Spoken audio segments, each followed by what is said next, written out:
to me. I was at fucking this Christmas con a couple years back, and I had a table as a day guest, and it had been a dream to be a guest at that convention for years, and I managed to do it for one day. And this guy comes up and he's pretending to look through prints, but all he really wants to do is tell me about his cat's fucking anal fissure and the fact that the cat's rectal issues were preventing it from getting neutered on Wednesday and all this shit. And I was like, that's crazy. Like, you know what? Because I'm not gonna send you away. I'm not gonna make you uncomfortable. I'm not gonna fucking ruin your day. Like, if you thought coming to see me was important to you, man, I don't want to ruin that shit for you. I've had really unpleasant experiences with a couple celebrities before, and I'm not gonna do that. You know? I'm not. I don't want to be that for somebody else. I don't want anybody to have like any negative memories of me. You know what I mean? Like I don't want to be the reason why somebody walked out of there and said like, "Oh, it was a good day," but like I don't want to be that butt.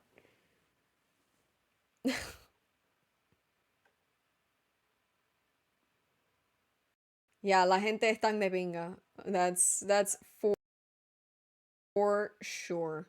For sure.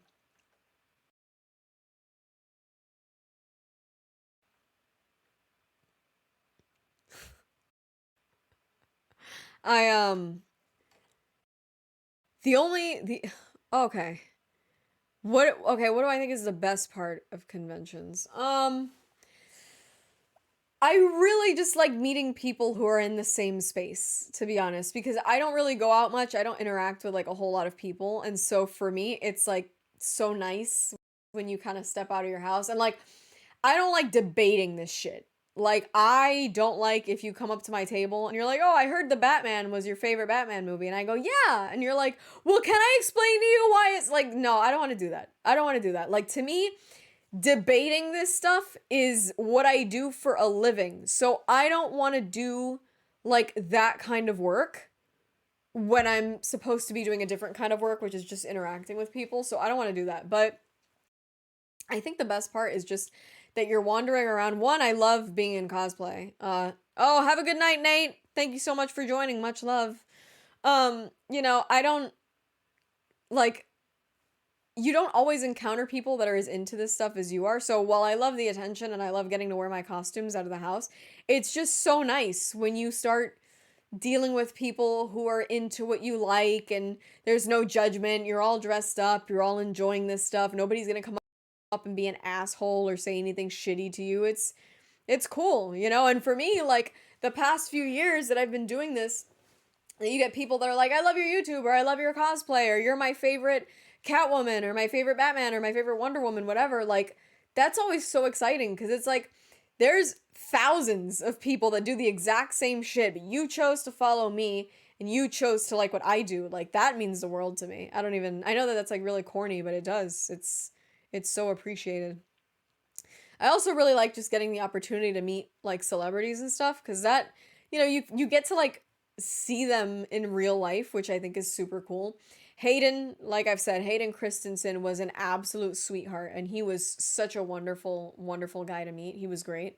Um, Hayden Christensen, Troy Baker, Matt Mercer, those are some really nice people. I have encountered some unpleasant folks before. So any don't meet your hero stories. Yeah. So, I've had a lot of people ask me about the James O'Barr thing. James O'Barr, I think, is just kind of dry. And I think because James O'Barr wrote The Crow and The Crow is so near and dear to my heart, I think I was just expecting a lot more from him, but he was just like not really willing to talk to me at all. So I think that that was just kind of a bummer, but whatever. It didn't change my love for the property.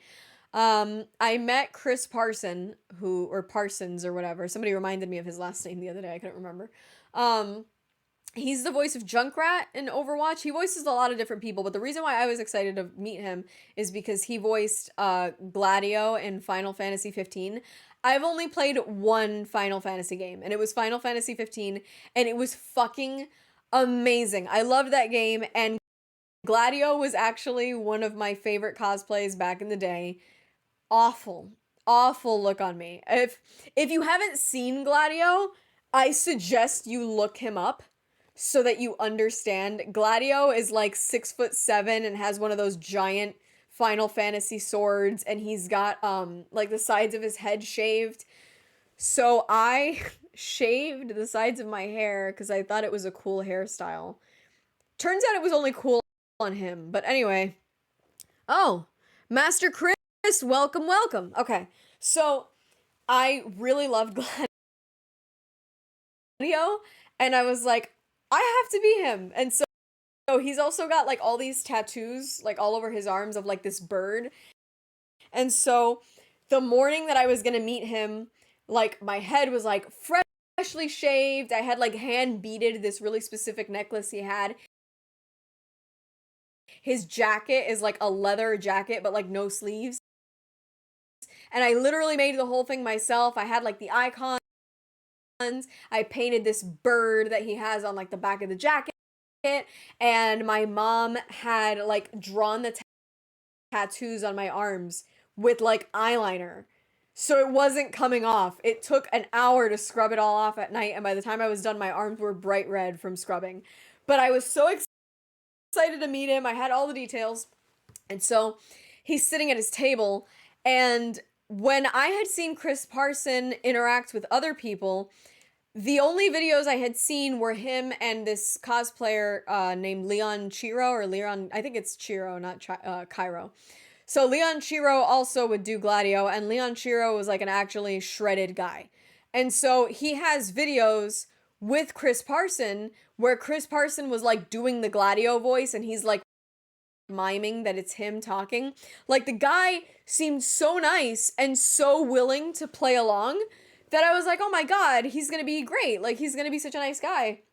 And so I had drawn some art for him because I do that. Like if I'm gonna meet you at a convention, if I'm gonna waste your time and not pay for an autograph for the most part, I'll like draw something for these people because I love drawing. So I like to give a gift to be like, hey, thanks for your work. If you throw it away, that's your business, but I want you to know that I appreciate you enough to do something for you.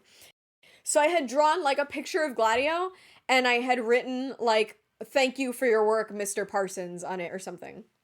So I walk up in my little Gladio fit. Yeah, I'm not talking about Leon Chiro right now. I know he's problematic. I'm not getting into that. I'm just mentioning that that's who this guy had been in videos with previously. We're not getting into Leon Chiro discourse or discourse about any cosplayer right now. But anyway, so I walk up to Chris Parsons' table and I go, oh my God, I'm a huge fan. It's so great to meet you. And he's like, uh-huh. Mind you, I'm literally dressed as the character that he voices. Like, and he didn't even fucking acknowledge it. So I'm like, I made this for you. Thank you for your work. And he was like,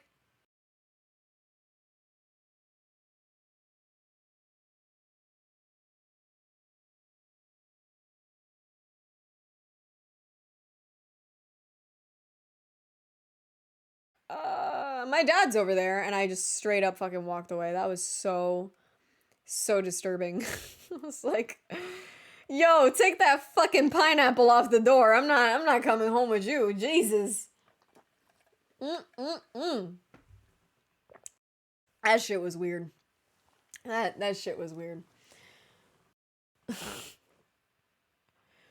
Yeah, con weird is something else. But you know, I have so much fun at conventions.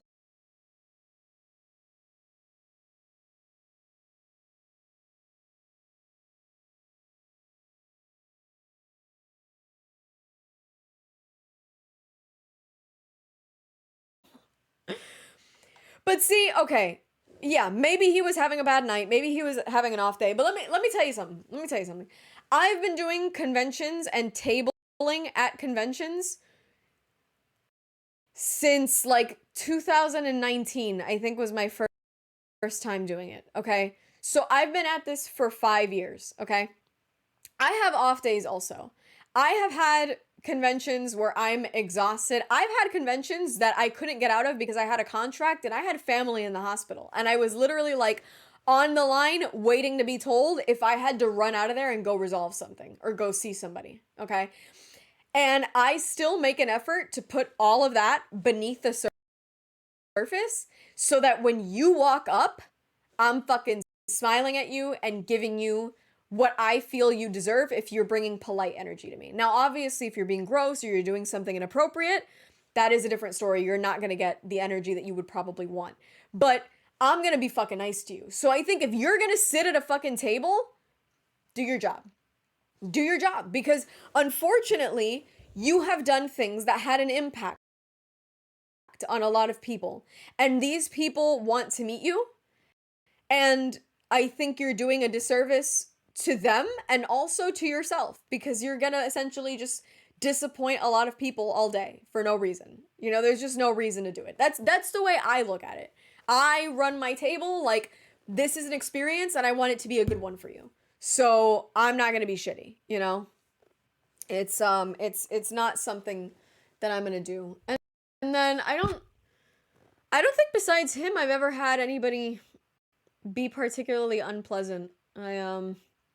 For the most part, people have been pretty cool and it's been nice to meet people. Like I said, Hayden was fantastic. I honestly, I really have appreciated the chances. Oh, I met Gray Delisle. She's the voice of Catwoman in the Arkham games. And I met her as Catwoman last year and she did the voice at me and I almost fucking melted. I was like, oh my god, she was so good. That was really pleasant. A lot of really nice comic artists too. I've met Tom King is super cool. I know I stopped watching The Acolyte, but did I see the one episode with Hayden Christensen in it? Oh, Ahsoka. I'm sorry. Look, I'm literally seeing The Acolyte where it's not written. I actually didn't go back and watch those episodes with Hayden Christensen and Ahsoka, but I don't know. I feel like if I get bored enough, I'll just go back and watch them. Yeah, I think my trauma from The Acolyte is kicking in now. Every time I see a word that starts with A, I think it's The Acolyte. People are like, "That's awkward." I'm like, "Oh, it's The Acolyte. No, please." Fucking panicking. Adobe Acrobat, Adobe Acolyte for sure. All right, well, one more. You know who's a really nice, super nice actor, voice actor? Who? Please tell me. Yeah, Hayden and the Clone Wars stuff was awesome. About getting set to shut this down because I actually have not worked out today, which sucks because it's like you do this and you dress up as, you know, in cosplay and shit, and now I still have to change and go do exercise, which I don't want to do.